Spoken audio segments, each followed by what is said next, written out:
Hi, welcome, mamas.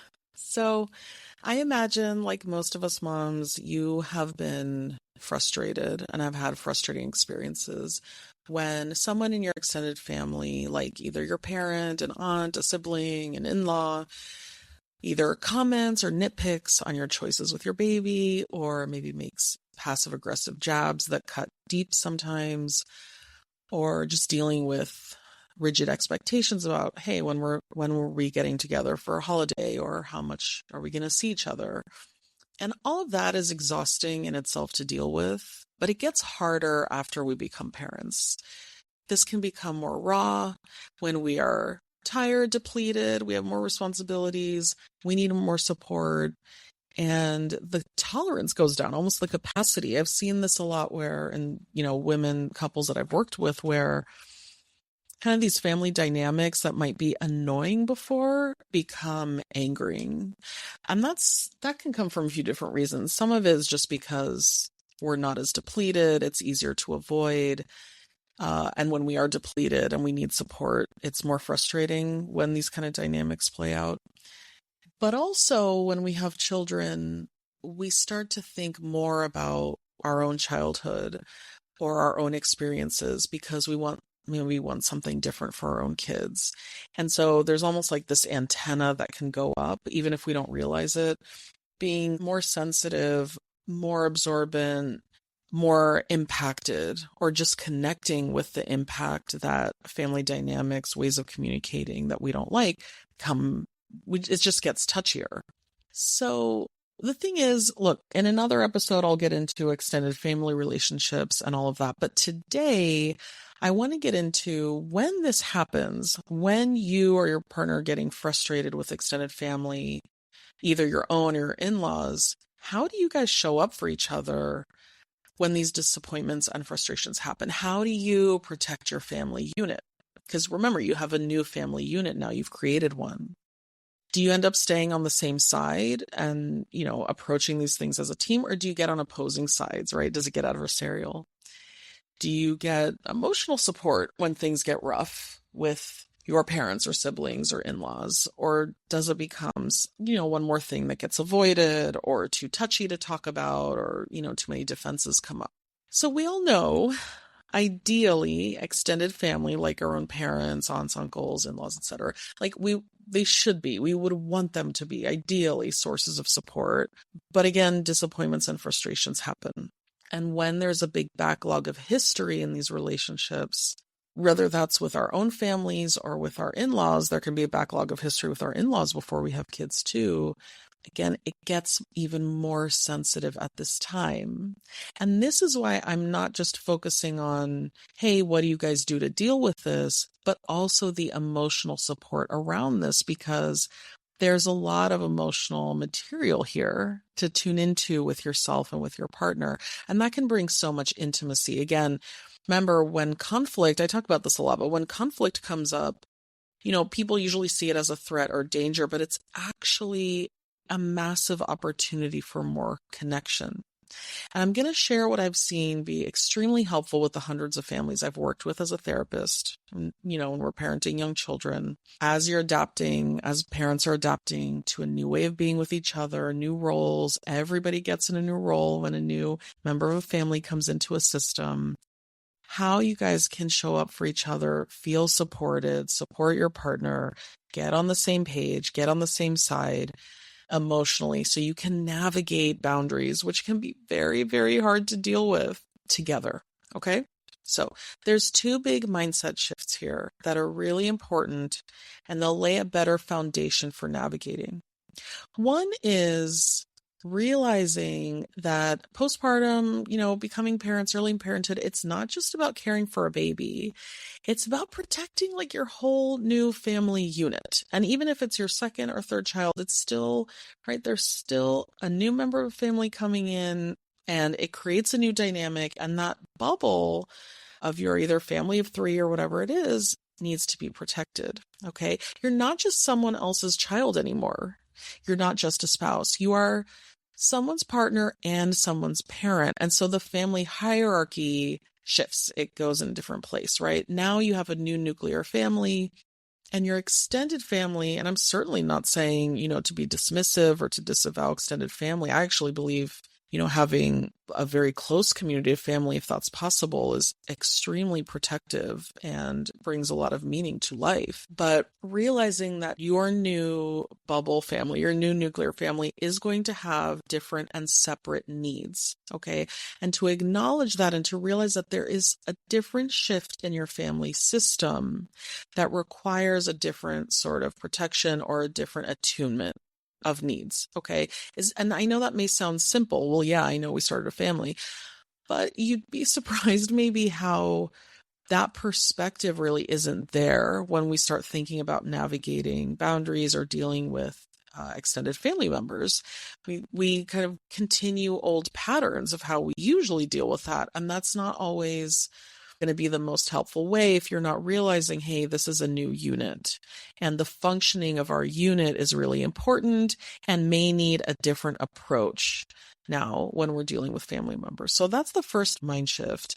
The second is, what is your perspective on boundaries? So often people could see boundaries in one of two extreme ways. One is like in almost a rejecting way of, yeah, hey, we need to have boundaries with everything and everyone, and that's going to mean, a closed door and a wall's going to go up if you're not responding the way I want you to, or you're disappointing me. Now, I actually see that less.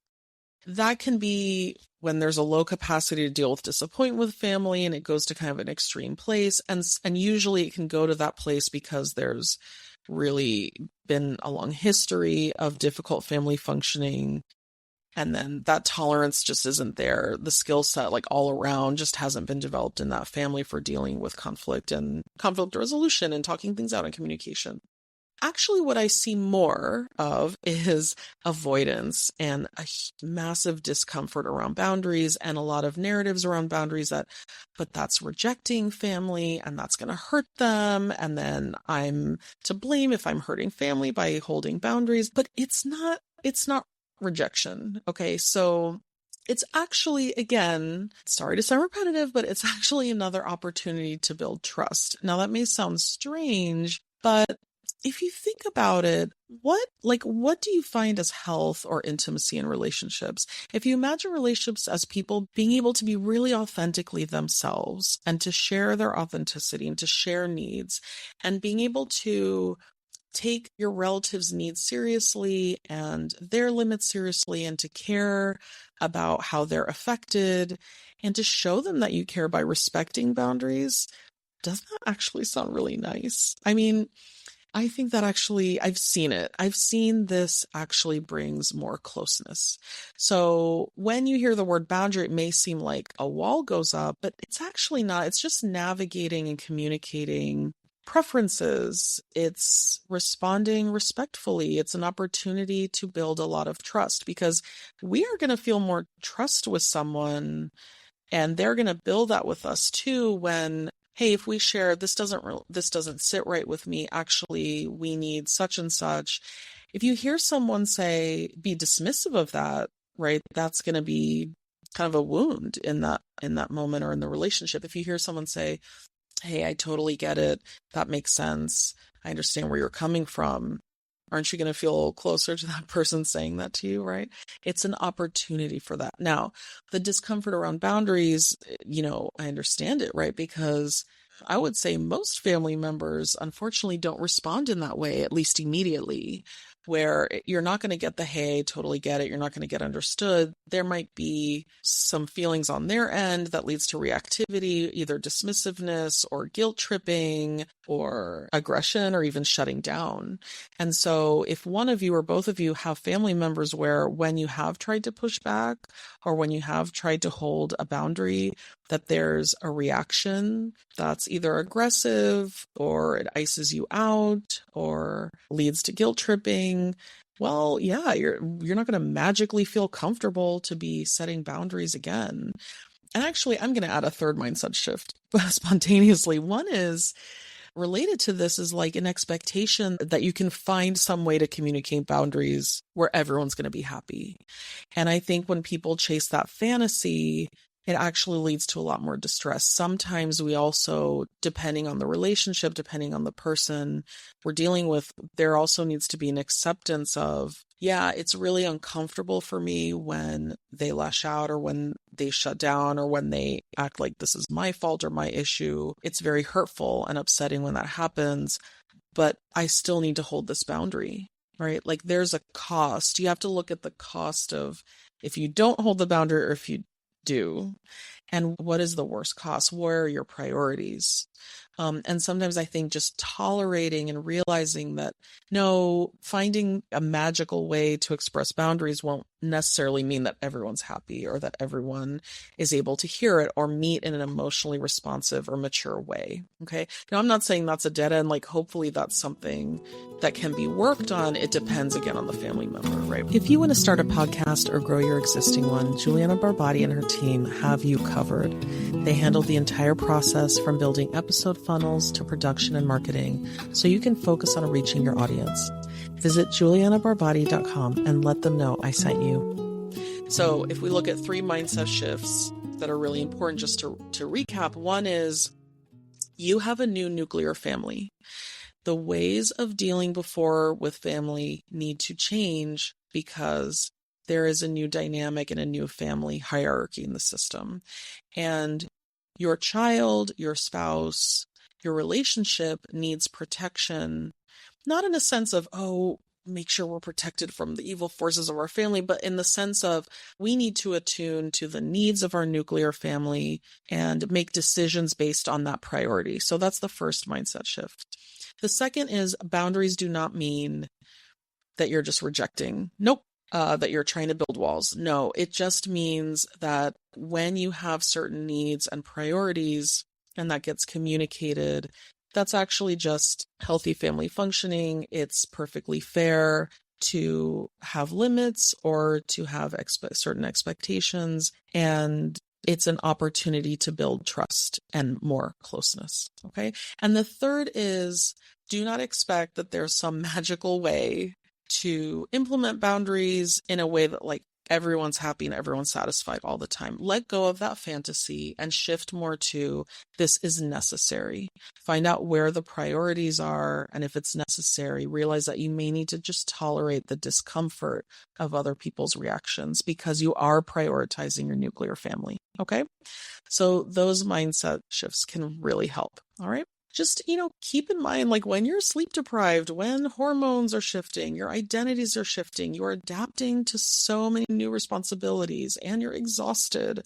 This is just like a time where there's more vulnerability. And when we don't navigate and take care of each other in this time of life, it's going to lead to resentment and disconnection, especially if one partner out of the two becomes the person who deals with all the family stuff. Like that can happen too. And then that feels really unbalanced and usually leads to resentment. Now, I will say, just as a caveat here, in very early postpartum in those first months, mom may be recovering and just going through so much, so depleted, adapting to so much that actually it is best for a partner to be a gatekeeper generally during that time to protect, to lay foundations for boundaries, to say, hey, actually, we are not accepting visitors at this time or et cetera, whatever you need to do. But long term, like as you get out of that stage and mom builds more capacity and you get kind of out of the survival mode, it's good for both to be a team in this way. Okay. It's important that, extended family members' needs don't unintentionally just come before a couple and nuclear family needs. Again, I'm not being dismissive of extended family members. I come from a family that's very collectivist, that's very interdependent, and I think that can be incredibly healthy and wonderful. It's just, you don't want to start unintentionally deprioritizing your spouse because sometimes our needs conflict, needs and desires conflict. And so it's going to sometimes be a matter of choosing my spouse's needs need to come first here. Our couple needs need to come first here because when we are well, our child is well. We are able to be more peaceful and calm in our house, etc. Okay. The goal is like that you guys are on each other's side. It's going to feel good for both of you. And the thing is, we have to keep remembering like this this reverberates onto your child. Children absorb tension. I mean, some tension is okay. I'm just saying, like, when this becomes a consistent or recurring thing, it's something you want to check. What do you want to model for your child growing up, too, about how you handle and navigate things like this? So these are things that you catch in the postpartum, like the first years when you have a baby, but they actually establish long-term habits, healthier habits of navigating, and it's going to protect your guys' health, your relationship, and the way you bond together. So trust is going to be built when it's like, we choose us first. We choose each other. We choose this nuclear family. All right. Now, look, we all know what the familiar boundary pushing looks like, right? Like unannounced visits. I hear this so much from moms that there's like pressure to host. Everyone's excited to see the baby. And then they feel like, oh God, does the house have to be clean? Do I need to prepare something? How am I going to like pump or feed, with privacy at this time? And it's a lot of pressure. And sometimes there, is a desire for there to be more protection or privacy. And that can get hard to communicate. This is maybe the biggest one, actually, the more I think about it, the advice, quote unquote. So not just advice, but, advice can come out not just as, hey, I heard this might be a good idea, but also as passive aggressive jabs or, oh, we didn't do all that stuff when we were, like a dismissive tone, as if the choices that you might be making are silly or unnecessary or overdoing it, whatever. Definitely expectations around holidays and travel. This comes up all the time. And wanting alone time with your baby, like who gets time with a baby? Sometimes there's tension around that. And also, I've heard this too, where moms feel really forgotten by their extended family. Like everything becomes about the baby once the baby's born. And they're like, hey, I'm still here. I also need to be seen for what I'm struggling with too. And I'm tired and I'm doing my best. Does anyone see that I'm doing my best here? Also, cultural and generational differences. So, like I had a client, they were Indian, and their daughter, an adult woman, had married someone outside of their culture, and navigating just the different approaches and the different styles and between the two different families. Sometimes there were comments that weren't appreciated and that there was frustration about. And it was really hard, understandably hard for the couple to navigate. Hey, how do we talk to our parents about this? Like, this does not feel good. And it didn't feel respectful. So that's just maybe religious ceremonies that you don't participate in. And the grandparents are disappointed in that, things like that. So, like, how do you get on the same page? Now, advice here usually focuses on what to do, what to say, what to do. And I'm going to get to that in a minute. And I'm going to give some really concrete advice. But here's the thing. This is one really important part that gets missed when there's advice around how to navigate boundaries.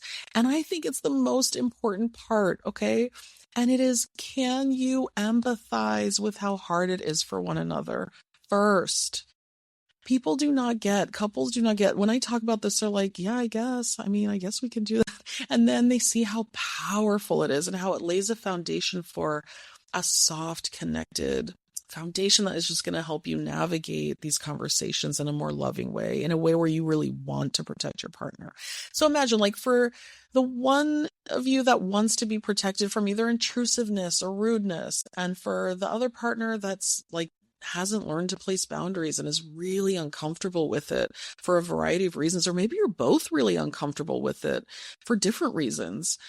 Or maybe one of you gets aggressive rather than, like assertive or direct about it because so much has been bottled up inside. Either way, like whatever difficulty either of you is having or both of you are having, there's a good reason why it's difficult, okay?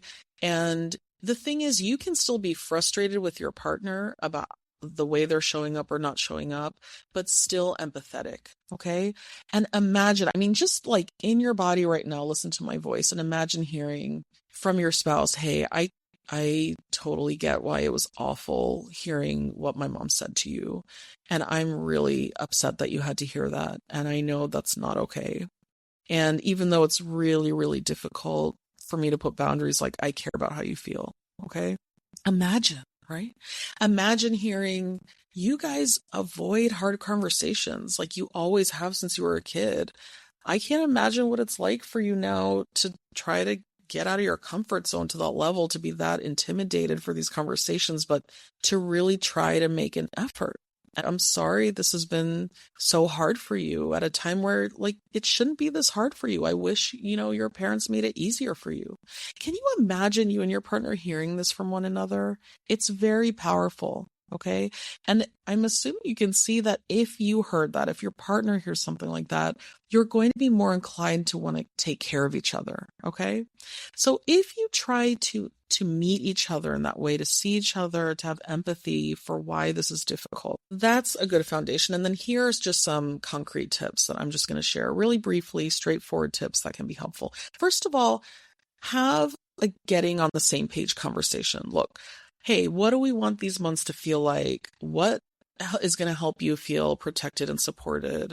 What are some things that you have not appreciated in your relationship with either your family or mine that you want to be shielded from, or at least, for there to be conversations about?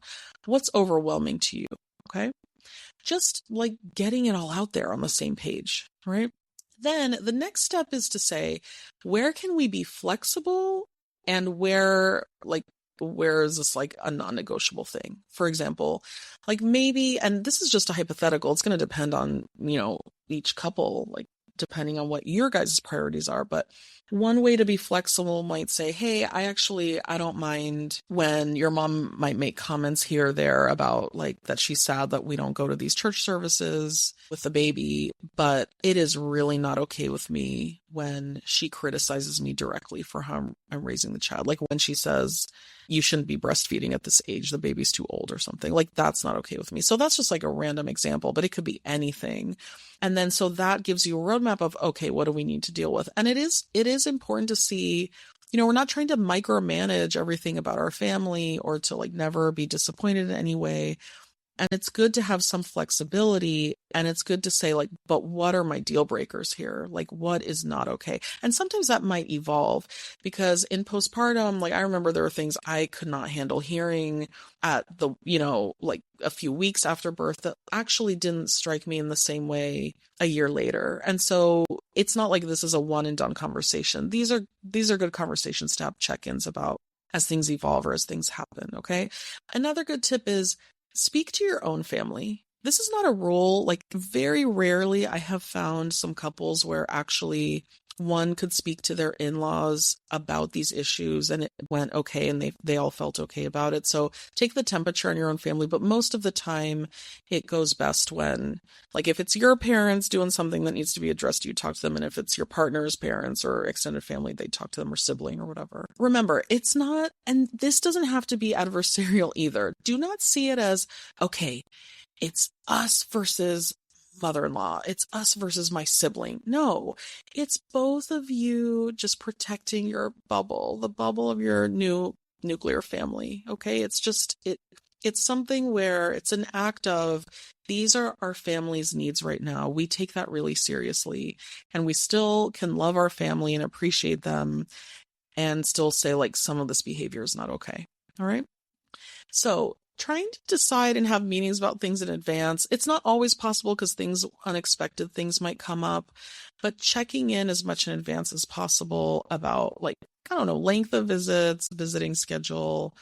If you know kind of tendencies that your family members might have, checking in about what is okay, what's not okay. And use we language. This is a big one. If you start saying, well, Angie doesn't want visitors, so we're not going to have visitors, you're throwing your spouse under the bus, right? Well, Nick just doesn't want to attend the birthday party.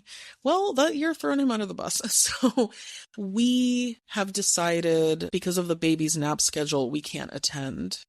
Sometimes throwing the pediatrician under the bus is okay. Like saying, well, the pediatrician recommended this and we decided to follow the pediatrician's advice. Like sometimes that can be helpful too.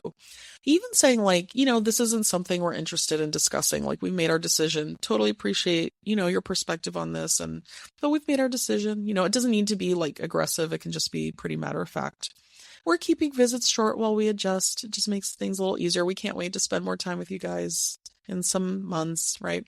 You don't need to over-explain. You don't need to apologize for what you're doing, but you can also have empathy for that being hard or disappointing for a family member. I think that's okay too. I think sometimes discussions around this have gone like too far on the other side of the pendulum. It's okay to say, God, I know you can't wait to spend so much time with your grandbaby, and I know your grandbaby's going to love spending time with you, and I know it must be hard not to be able to be here for like 5 hours, and I get that, and I look forward to days like that in the future, and I can't wait for you to enjoy that, okay?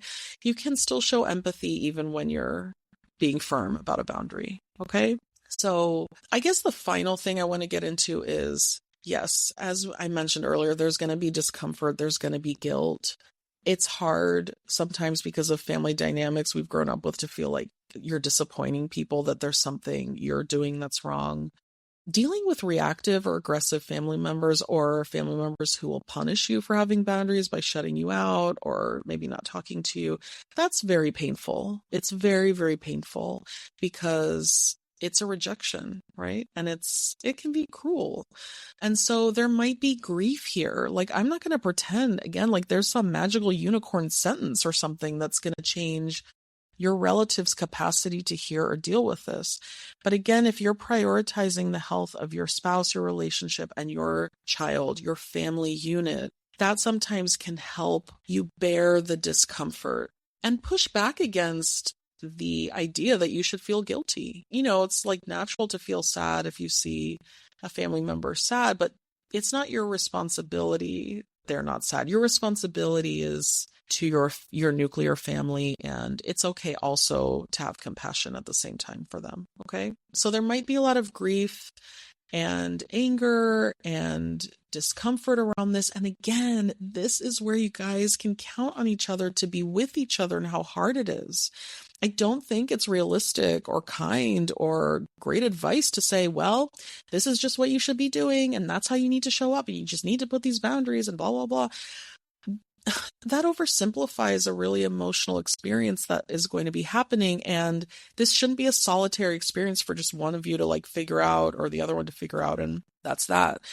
How can you show up for each other when it's really hard to place boundaries, or when you've been impacted in a really hard way by, you're a member of a family? Like, I think it's just hard for both. And what would it be like if you guys can share compassion with one another, to offer gratitude and encouragement, to offer sympathy when things are hard in this way? So this is going to get you to a place where there's less resentment, you guys, where you're feeling more safe and connected, where you have trust in each other, and you're starting really great patterns as being, hey, a strong parenting team, as you're navigating difficult like relationships or boundary setting with extended families. Okay. So I hope this was helpful. Click the link in my show notes to join my email list to get updates on more resources that can make things go more smoother, so you guys can get unstuck from frustrating relationship patterns. I'm here for you and your family. See you next week. Bye.